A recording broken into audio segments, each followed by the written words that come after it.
Terima kasih Anda masih bersama kami. Bagi Anda baru saja bergabung, kami hadirkan kembali 3 berita pilihan hari ini.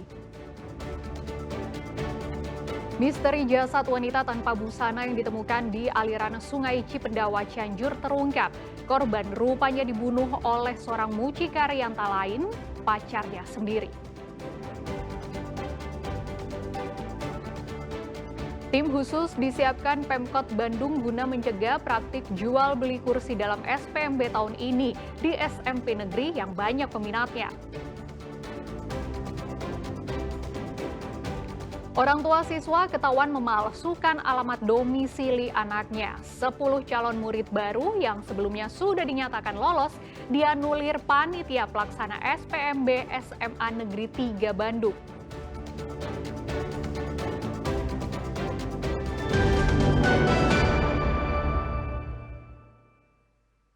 Orang tua harus mendatangi sekolah untuk mendampingi calon siswa baru. Pada tahap 2 sistem penerimaan murid baru SPMB tingkat SMA SMK Negeri di Kota Cimahi pada Rabu pagi. Ini terjadi akibat server pendataan SPMB jalur prestasi kembali mengalami gangguan.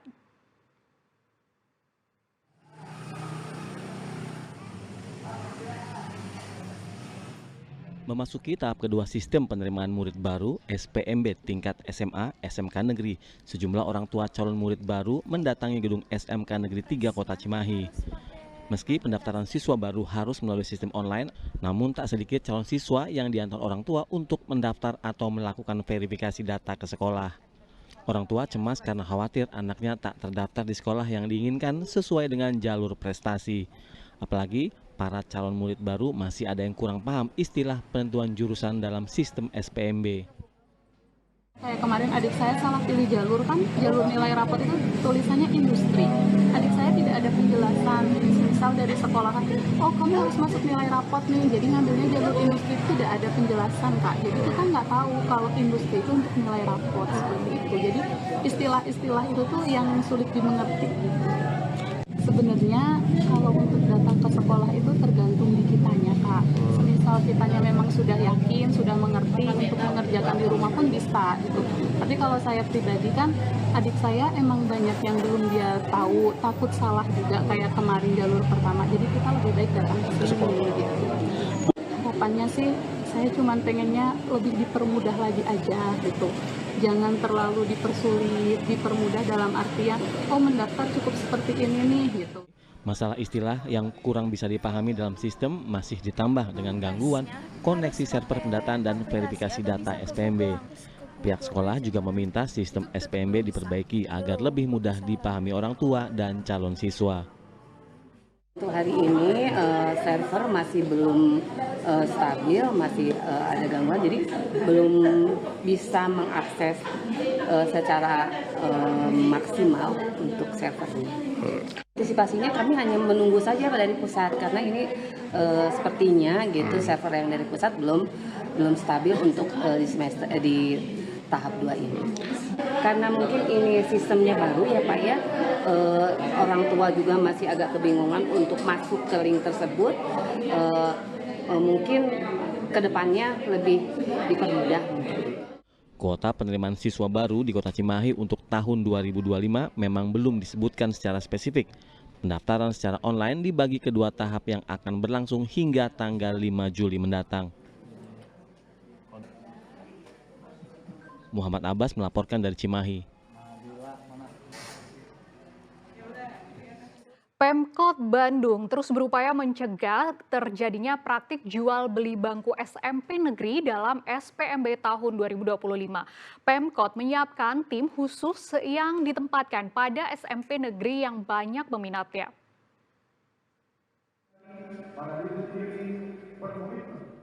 Hal itu diungkapkan Wali Kota Bandung Muhammad Farhan usai menghadiri penandatangan Fakta Integritas melalui SPMB 2025 di SMP Negeri 2 Kota Bandung bersama TNI, Polri, anggota Dewan, dan Kejaksaan. Belajar dari kasus sebelumnya, Wali Kota Bandung mengungkapkan untuk sistem penerimaan murid baru kali ini, pola pengawasan akan lebih diperketat. Pihaknya juga mengaku memiliki tim khusus atau pasukan senyap yang ditempatkan di tiap sekolah, khususnya di sekolah favorit yang rentan dengan praktik jual beli bangku sekolah. pengawasan lebih ketat ya. Jadi artinya saya sama Pak Erwin akan punya tim khusus anu tekanyahoan yang akan langsung berada di sekolah-sekolah gitu. Terutama di sekolah-sekolah yang memang kita lihat datanya peminatnya banyak. Kalau penegakan hukum tetap harus ada di kepolisian dan ada di kejaksaan. Tentu lewat mekanismenya sendiri mereka melakukan pengawasan dan mendeteksi. Sementara dari TNI itu memastikan bahwa tidak ada intervensi itu arah rame. Nah, saya lagi butuh backing. Iya dong, backing yang benar ini mah. Ya kita ngertilah tekanan itu pasti ada.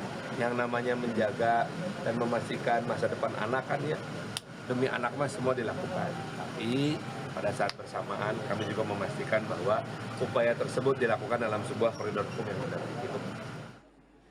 Farhan meyakini pelaksanaan SPMB tahun 2025 bisa berjalan lancar dengan pengawasan dari berbagai unsur seperti TNI, Polri, dan Kejaksaan yang senantiasa ikut memantau pergerakan serta menghindari adanya intervensi dari pihak luar yang kerap terjadi setiap penerimaan siswa baru. Muhammad Rizal melaporkan dari Kota Bandung. Dinas Pendidikan Provinsi Jawa Barat menemukan dugaan kecurangan pada proses seleksi penerimaan murid baru SPMB tahap pertama. Kecurangan terjadi terutama soal domisili calon siswa baru. Disdik Jabar pun telah menganulir atau mendiskualifikasi kelulusannya.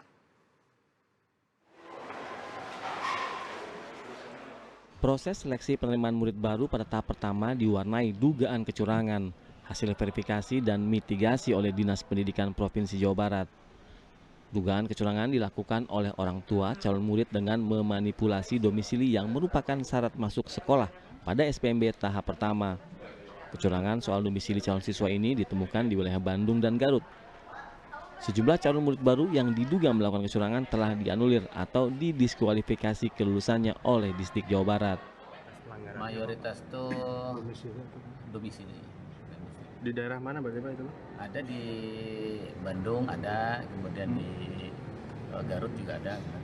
Ini beberapa sudah kita anulir sebelum pengumuman kemarin. Modusnya gimana? Biasanya Pak? Dianulir ya Pak? Dianulir. Sebelum pengumuman itu udah dianulir. Modusnya bagaimana Pak yang ditemukan laporannya Pak? Yang ditemukan itu biasa itu ada titik koordinat yang tidak tepat. SPMB Jawa Barat tahap 1 untuk jenjang SMA, SMK, dan SLB sudah rampung digelar. Dari total 373.311 pendaftar, 210.912 siswa dinyatakan diterima dengan rincian 204.676 siswa di sekolah negeri dan 6.236 siswa di sekolah swasta. Muhammad Rizal melaporkan dari Kota Bandung.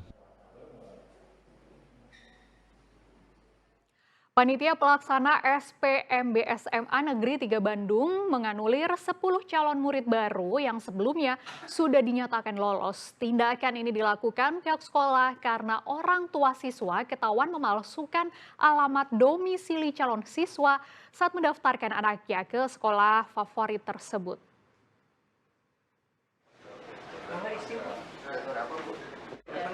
SMA Negeri Bandung menganulir 10 calon siswa yang sebelumnya dinyatakan diterima di sekolah tersebut. Kelolosan mereka dianulir setelah ketahuan memasukkan dokumen domisili. 10 calon murid baru tersebut adalah bagian dari 126 peserta yang lolos SPMB tahap 1 jalur domisili. Sebelum menganulir 10 calon murid yang sudah lolos pada pelaksanaan SPMB tahap 1 jalur domisili ini, pihak SMA 3 Bandung akan menyurvei alamat yang mereka sertakan dalam dokumen pendaftaran. Hasilnya, 10 calon murid yang sudah lolos tersebut tak menghuni alamat yang mereka sertakan dalam dokumen pendaftaran, meski dokumen kartu keluarga yang mereka sertakan adalah asli. Menurut Ketua Pelaksana SPMB SMAN 3 Bandung, meski dianulir dari SPMB tahap pertama jalur domisili, siswa tersebut dapat kembali mendaftar melalui SPMB tahap 2 jalur prestasi. Penghuninya itu bukan menempati tempat tinggal di situ, itu punya orang lain, itu hanya dapur, itu hanya gedung olahraga, itu tidak ada orang, gitu kan. Atau itu rumah kosong yang memang kosong, tidak buka gerbangnya aja, kami nggak bisa. Ada kebohongan berarti di situ ya Pak? Ya, ada terjadi kecurangan lah gitu ya, membuat kakak di rumah tersebut. Oke, jadi di Dalam pelaksanaan SPMB ini, pihak sekolah mengikuti regulasi yang berlaku. Apabila calon murid baru berbuat curang, maka panitia akan menganulirnya. Muhammad Rizal melaporkan dari Kota Bandung. Memasuki pendaftaran SPMB tingkat SLTA tahap kedua di Purwakarta, sejumlah orang tua siswa ramai mendatangi lokasi sekolah. Mereka khawatir anaknya akan kembali gagal diterima lantaran SPMB tahap kedua jalur prestasi akademik dan non-akademik, pesertanya harus melalui uji kompetensi prestasi.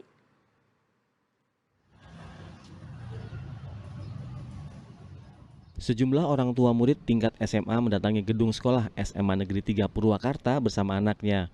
Meski pendaftaran bisa dilakukan secara online, namun tak sedikit orang tua yang memilih datang langsung ke sekolah untuk mendaftarkan anaknya.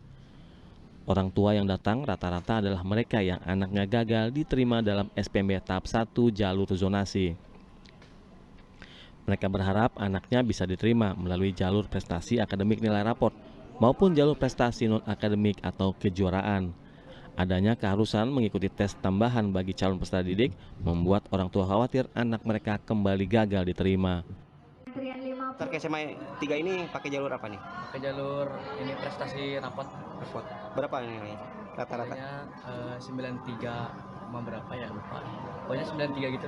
Tahu nggak tahun ini ada juga ujian tulisnya? Tahu. Ini agak repot betul ya Bu, ada tambahan ujian lagi ya Bu? Iya sih. Mau nggak mau gitu ya? Mau nggak mau ya harus ikuti aja. Harus tes juga, itu Pak. Jadi tesnya kan kita juga nggak tahu apa soalnya berapa aja, terus isinya apa aja. Dan ini kan baru, program ini baru, bukan cuma diambil dari nilai raport gitu, jadi ada tes juga gitu. Tesnya kan mencakup semua kayak IPAS gitu, bahasa Indonesia, MTK gitu. Sebelum-sebelumnya belum ada, baru ini program ini gitu. Berarti Ibu ada kekhawatiran takut nggak lulus juga? Iya, nih? saya juga gitu Pak. Menjawab keresahan orang tua, pihak sekolah meminta agar para orang tua tidak khawatir sebab soal yang diuji tidak terlalu sukar karena berasal dari materi dasar yang sudah diajarkan. Jadi orang tua untuk testing tidak usah khawatir sama masyarakat, anak-anak pasti bisa. Hanya 2 pokok testing itu. Pertama literasi, yang kedua numerasi. Literasi itu baca-bacaan. Soalnya itu soal kelas 1-2 SMP, kelas 3-nya itu berarti kelas 7, kelas 8 SMP soal-soalnya. Kemudian numeriknya juga hitung-hitungan yang sederhana. Jadi anak pasti bisa, pasti belajar saja itu. Di tahap kedua pendaftaran SPMB tingkat SLTA, masa pendaftaran dan verifikasi dokumen mulai tanggal 24 Juni hingga 1 Juli 2025. Sementara tes bagi calon siswa atau uji kompetensi prestasi untuk mendaftar calon siswa SMA akan dilakukan pada 2 hingga 7 Juli 2025 mendatang. Zainal Arifin melaporkan dari Purwakarta.